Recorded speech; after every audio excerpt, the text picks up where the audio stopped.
It was an ordinary morning in an ordinary American town, until gunfire shattered the stillness, and the country's approach to law enforcement would never be the same. At first glance, the robbery was like many others. A group of heavily armed men stormed into a bank, terrorized customers, grabbed fistfuls of cash, and vanished as swiftly as they came.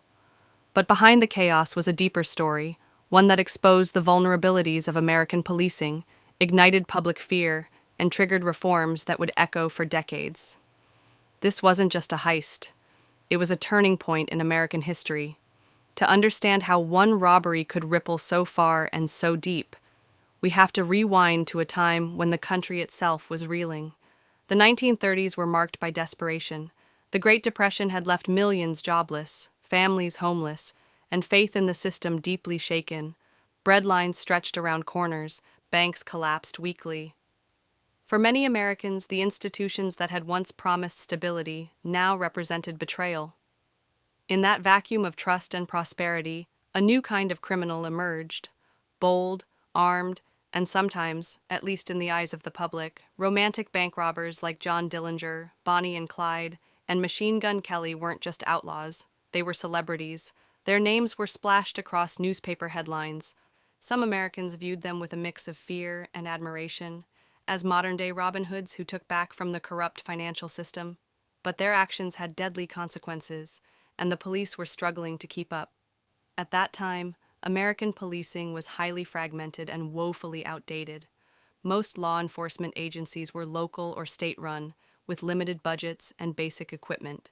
Communication between jurisdictions was slow or non-existent. Officers often relied on outdated weapons, had little training, and could not legally pursue suspects across state lines. There was no central database, no forensic laboratories, and no rapid response units. If a criminal wanted to disappear, all he had to do was cross into the next county or state, and in many cases, that was the end of the chase. Even the FBI, which would later become a symbol of federal law enforcement power, was in its infancy. In the early 1930s, it was still known as the Bureau of Investigation, and it had limited authority, few agents, and no right to carry firearms. Local sheriffs and town marshals still dominated the crime-fighting scene, and they were simply no match for professional criminals armed with Tommy guns and getaway cars. That's what made the robbery so devastating and so transformative. The criminals weren't just stealing money, they were robbing the nation of its sense of order. For the first time, the American public saw clearly that the old systems of policing were no longer enough. The robbers exposed weaknesses that could no longer be ignored, and in doing so, they forced the United States to reimagine how it fought crime. What followed the robbery was more than a manhunt. It was a national reckoning, a moment that galvanized support for stronger, smarter, and more unified policing. New laws were passed, agencies were expanded, technology was embraced, the rules of engagement changed forever. This is the story of that robbery, the day everything broke and everything began. It was the morning of July 17th, 1933, in the small but bustling town of Brentwood, Indiana. The sun was just starting to climb when four men pulled up in a dark green Studebaker sedan outside the First National Bank of Brentwood, one of the few financial institutions in the Midwest still operating after the banking collapse earlier that year. The streets were quiet. It was Monday, and most townsfolk were just beginning their routines, opening shops, sweeping porches, or heading to work at the nearby rail yard. No one noticed the car idling suspiciously, nor the men inside checking their watches, reviewing blueprints, and loading ammunition into Thompson submachine guns. At exactly 9:02 a.m., as the bank's heavy oak doors were unlocked for the day, the robbers made their move. The leader of the gang, Raymond "Red" Lockhart, was a former convict and skilled tactician who had studied not just banks, but the response times of police. Alongside him were Eddie "Slim" Donahue, a getaway driver with nerves of steel, and brothers Mick and Tommy Riley, explosives experts and former World War I veterans. These weren't desperate men with masks and pistols. They were organized, disciplined, and prepared for violence. Red burst through the doors first, waving a Tommy gun and shouting for everyone to hit the floor. Tommy moved quickly to the teller counters, hopping over and emptying the cash drawers into a black canvas bag. Mick watched the entrance, while Slim remained outside behind the wheel, engine running, eyes scanning the street. It took less than 6 minutes. The robbers had cased the bank for weeks. They knew when the armored truck would arrive with fresh currency, and they timed the heist to intercept it. When the truck pulled up behind the bank at 9:07 a.m., Mick tossed a small homemade explosive under it, enough to disable the vehicle without injuring the guards inside. The noise echoed across town like a cannon blast. It was the explosion that snapped Brentwood awake. A clerk from a nearby grocery store ran to the sheriff's office, just 2 blocks away. Sheriff Clay Danner and 2 deputies rushed to the scene with revolvers drawn. But they were too late. As they reached the corner of Maple and 3rd, the Studebaker peeled out, tires screeching, bullets flying from its open windows in suppressive bursts. Danner fired 2 shots. Neither found their mark. One of his deputies was hit in the leg, and the robbers vanished into the countryside at 70 miles per hour. In the aftermath, the town was left in shock and fury. The gang made off with $74,000 in cash and bearer bonds, a small fortune in Depression-era America. What stunned authorities wasn't just the amount stolen, but how clean and fast the operation had been. It was surgical, professional, merciless. This wasn't a crime of passion or desperation. It was a military-style assault. The national press descended on Brentwood within hours. Headlines screamed, "Machine gun mob strikes again," and no one safe from robbers' reign. Citizens demanded answers, and local law enforcement, still reeling, had few to give. The most damning detail? No fingerprints, no shell casings, no identifiable license plate. The Studebaker was found days later, burned and stripped clean in a farmer's field. The gang had vanished without a trace. The public's fear quickly turned into pressure, on police, on mayors, and especially on federal agencies. If a small gang could outmaneuver law enforcement so easily, what would stop others from following their lead? The answer, as it turned out, would require a transformation of American policing itself. In the immediate aftermath of the Brentwood bank robbery, the local authorities were left scrambling. Sheriff Clay Danner, a 58-year-old lawman who had served the county for over 3 decades, was as experienced as he was outdated. His department consisted of 6 men, 1 working patrol car, and a single telephone line that often rang off the hook during storms. When the call came through about the explosion at the bank, Danner responded within minutes. But by then, the robbers were already gone. His team quickly blocked off the main roads in and out of town, hoping to intercept the gang's escape. But they were already behind. The Studebaker had turned onto an unmarked farm road and was likely miles away before any roadblocks were in place. As Sheriff Danner surveyed the wreckage of the armored truck and interviewed shaken witnesses, he realized something chilling. This wasn't just another hit. It was war. The initial investigation moved slowly. Witness descriptions were vague. Nerves had clouded memories. The robbers wore dark coats and caps, and their faces were partially obscured. The only consistent detail was the sound of the gunfire, rapid, deafening, and controlled. The gang had used Thompson submachine guns, a level of firepower rarely seen in rural Indiana. With public pressure mounting and the sheriff's office clearly overwhelmed, the Indiana State Police stepped in. But even they had limited tools. Most of their officers still used paper logs, and radio communication was sporadic across counties. There was no central database to compare robbery methods or suspect lists. The case risked going cold until a call was made to Washington, D.C. At the time, the Federal Bureau of Investigation, still transitioning from the Bureau of Investigation to the FBI, had begun expanding its reach. J. Edgar Hoover, then in the early stages of shaping the Bureau into a modern federal crime-fighting agency, was eager to prove its worth, and the Brentwood case offered a perfect opportunity. Though bank robbery wasn't officially under FBI jurisdiction yet, the use of interstate travel and suspected violations of the National Motor Vehicle Theft Act gave the Bureau just enough legal ground to step in. A team of young agents, armed with fresh training and an experimental forensics kit, arrived in Brentwood within days. Among them was Special Agent Charles Winfield, known for his unorthodox methods and sharp investigative instincts. Winfield worked closely with local authorities but brought a different level of precision. He documented bullet trajectories, matched tire tread patterns from the burnt-out Studebaker, and collected fibers from the bank's vault door. A breakthrough came 2 weeks later. A confidential informant in St. Louis, himself facing federal charges, tipped off agents to a safe house rented by someone matching Red Lockhart's description. The FBI raided the home, seizing maps, a hand-drawn sketch of the Brentwood Bank, and a logbook containing coded entries. Using that evidence, agents traced the gang's movement through Missouri and into Oklahoma. The manhunt, now a coordinated multi-state operation, marked one of the first times the FBI used radio dispatch coordination across jurisdictions, an innovation that would become standard in years to come.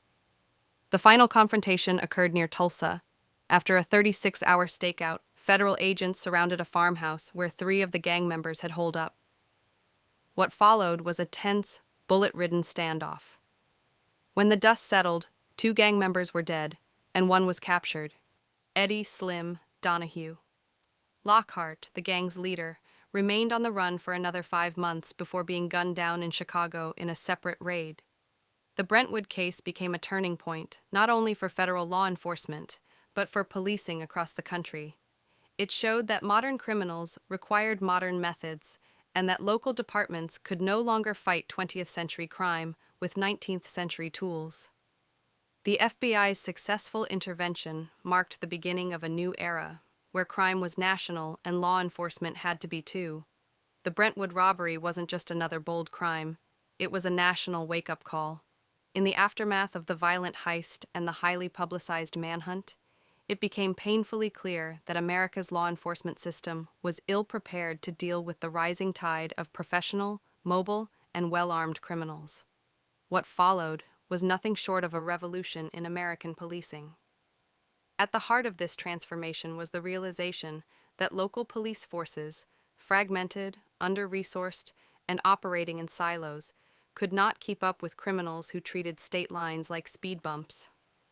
The robbers had moved through multiple jurisdictions in mere hours, and without coordinated effort, they would have likely vanished without consequence.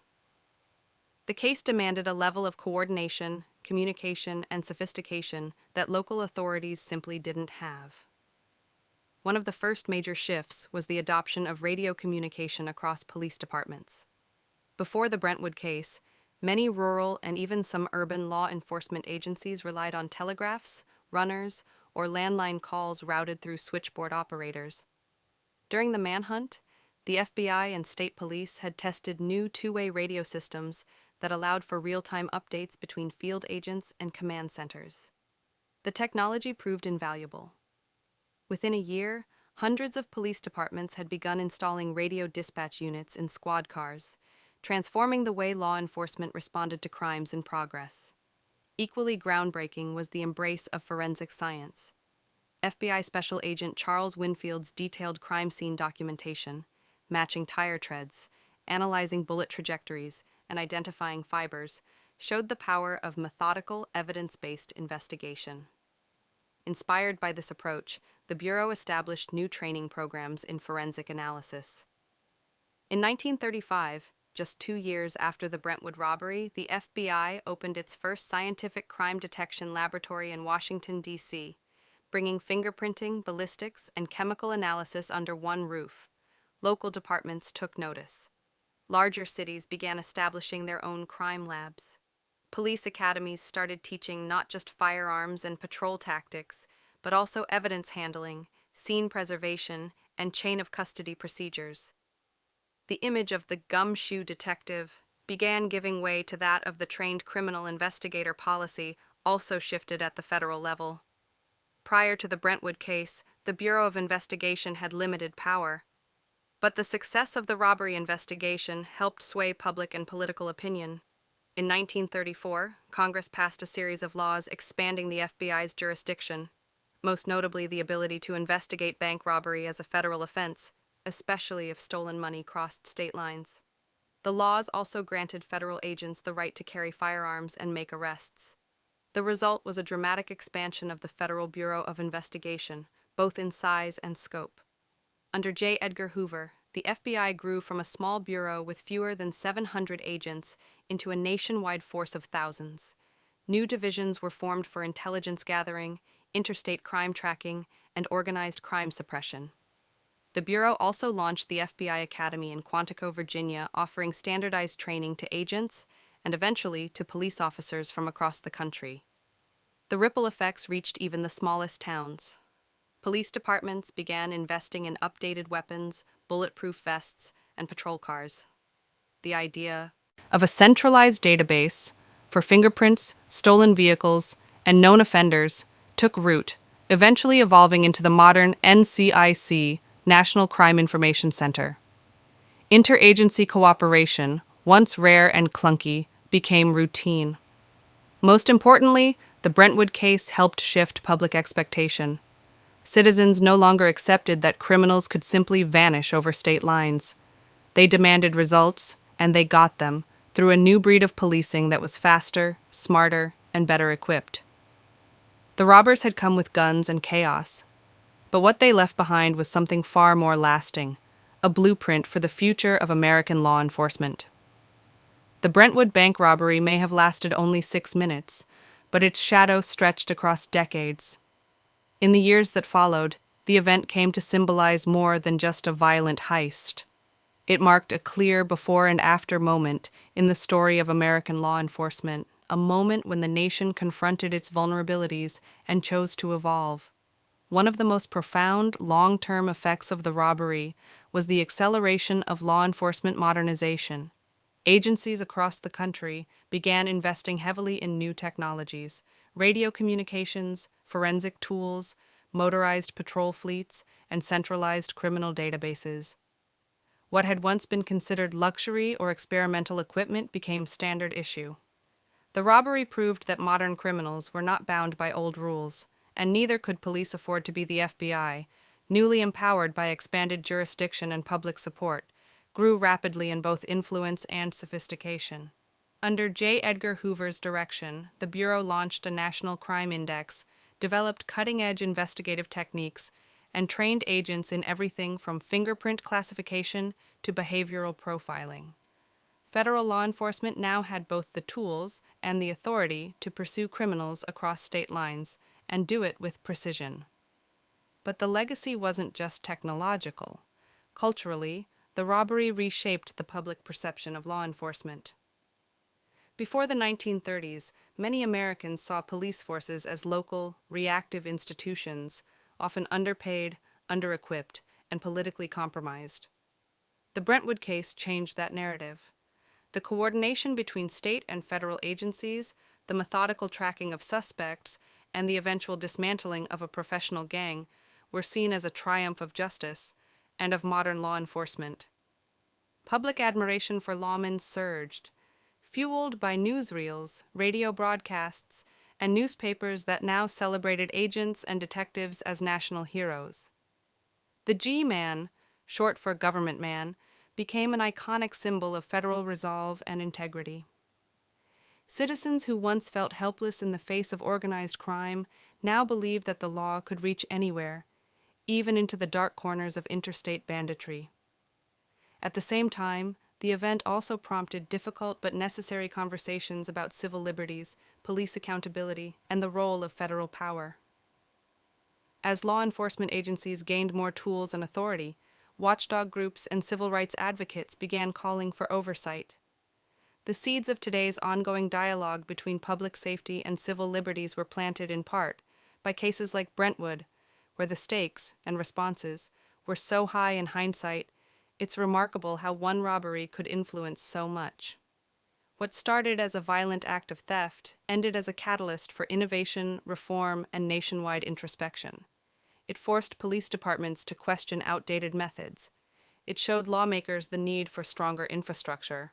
It reminded citizens that crime wasn't just a local problem, it was a national one, requiring a national solution. Today, the legacy of the Brentwood robbery is visible in nearly every aspect of American policing. It lives on in the structure of the FBI, in the digital fingerprint systems used to track suspects, and in the radio codes exchanged by officers responding to crimes in real time. The very idea of coordinated law enforcement, of sharing intelligence across jurisdictions and acting swiftly across state lines, can trace its roots to the lessons learned that July morning. Ultimately, the robbery was a tragedy, but also a turning point. It shattered the illusion of security in small-town America, but in doing so, it built the foundation for a more resilient, responsive, and forward-thinking system of justice. One gang walked into a bank with guns and left with cash. But they also left behind something far more enduring: the blueprint for modern crime fighting in the United States.